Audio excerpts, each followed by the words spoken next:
तव्हांजो माशाल्लाह एक्सपीरियंस तव्हांजो सुठो आहे ऐं जॾहिं बि असीं जंहिंखां बि पुछंदा आहियूं त टेस्ट जो कमु कराइण केॾांहुं वञूं पिया और ओरल कैविटी जो कमु कराइण असीं केॾांहुं वञूं त सिर्फ़ु हिकिड़ो ई नालो सजेस्ट थींदो आहे त डॉक्टर एहसन डॉक्टर एहसन साहब कॾहिं खां शुरूआति कई कीअं शुरूआति कई? जी बिल्कुलु, मुंहिंजी BDS मूं कई आहे लियाकत मेडिकल यूनिवर्सिटी जामशोरो हैदराबाद मां। ऐं उन खां पोइ जेको आहे मुंहिंजी हाउस जॉब थी जिना सिंध में JPMC मां, जिना पोस्ट ग्रेजुएट मेडिकल सेंटर मां। उन खां पोइ जेको आहे मुंहिंजी पहिरीं फर्स्ट जॉब उहा थी फातिमा जना डेंटल कॉलेज में। सही। ऐं उन खां पोइ जेको आहे उते हिकिड़ो साल कमु कयो। उन खां पोइ FCPS असांजी मतिलबु मास्टर्स जी डिग्री हूंदी आहे, जीअं माण्हू हिकिड़ो बैचलर्स कंदो आहे, बैचलर्स हैदराबाद मां थी। मास्टर्स जी जेका ट्रेनिंग आहे न उहा मुंहिंजी थी कराची मेडिकल डेंटल कॉलेज मां।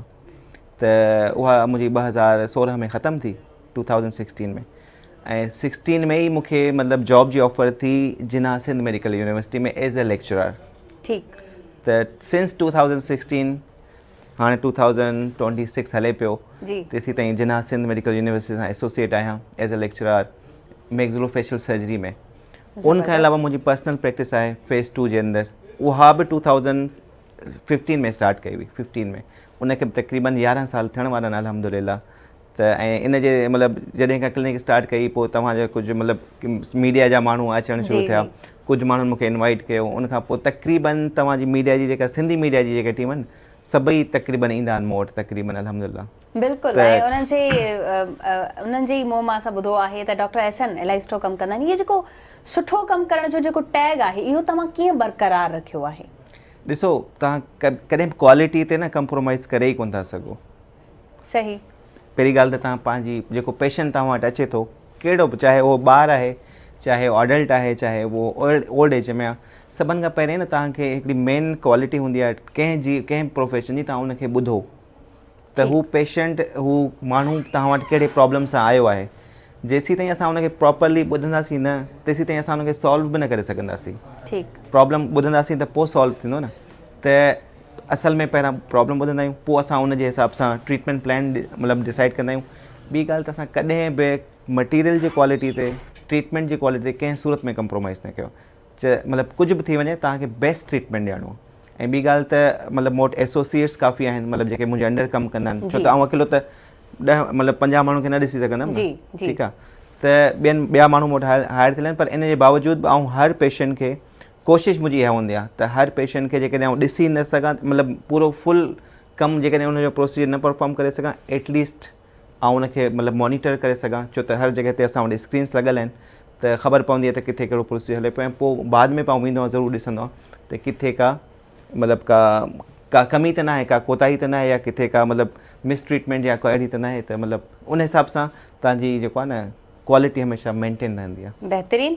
डॉक्टर एहसन साहब, असां वटि डेंटिस्ट खोड़ सारा आहिनि ऐं असीं ॾिसंदा आहियूं त हाणे क्लिनिक्स बि तमामु घणियूं वधी वियूं आहिनि। खोड़ सारा स्टूडेंट बि आहिनि जेके कमु करणु चाहिनि था, या वरी जिनखे कमु अचे थो ऐं उहे स्टूडेंट न आहिनि, जी जी जी, डेंटल कॉलेज में न आहिनि पढ़िया, उन्हनि जी डिग्री ॿी का आहे, पर हू कमु करणु सुठो ॼाणनि था। छा अहिड़नि माण्हुनि खे बि हायर करणु खपे पाण वटि? ॾिसो, पाकिस्तान जे रूल जे मुताबिक़ प्रैक्टिस, डेंटल प्रैक्टिस या मेडिकल प्रैक्टिस उहो माण्हू करे सघे थो जेको PMDC खां क्वालिफाइड आहे। इन खां अलावा को बि माण्हू एलिजिबल न हूंदो आहे प्रैक्टिस जे लाइ। जेकॾहिं तव्हांखे प्रैक्टिस करणी आहे त तव्हांखे BDS या MBBS करणी पवंदी। उन खां अलावा तव्हां एज़ अ हाइजीनिस्ट कमु करे सघो था, डेंटल हाइजीनिस्ट। तव्हांखे कमु केतिरो बि सुठो अचे, पर तव्हांखे बेसिक नॉलेज न हुजे, सही, पोइ उहो तव्हां पेशेंट जे लाइ नुक़सानु थी सघे थो, उनखे फ़ाइदो कोन थो थी सघे। अक्सर पंहिंजे ॿहिराड़ी जे साइडनि ते अहिड़ा माण्हू हूंदा आहिनि, जीअं तव्हां ॿुधो हूंदो त कंहिं माण्हू MBBS डॉक्टर वटि कमु कयो या डेंटिस्ट वटि कमु कयो, पोइ वरी पंहिंजी क्लिनिक खोले छॾी। दिस इज़ वेरी मतिलबु अनप्रोफेशनल।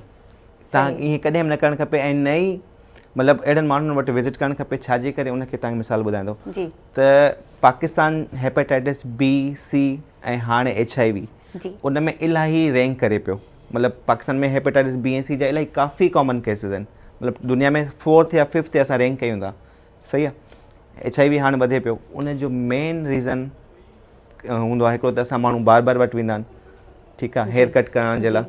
ॿियो माण्हू डेंटिस्ट वटि या मतिलबु कंहिं MBBS डॉक्टर वटि वेंदा आहिनि जिथे रीयूज़ नीडल्स वग़ैरह यूज़ थींदियूं आहिनि, या इंस्ट्रूमेंट्स जेके असां जिते पेशेंट ते यूज़ कंदा आहियूं न, उहे सही सां क्लीन साफ़ु न थींदा आहिनि ऐं स्टेराइज़ न थींदा आहिनि।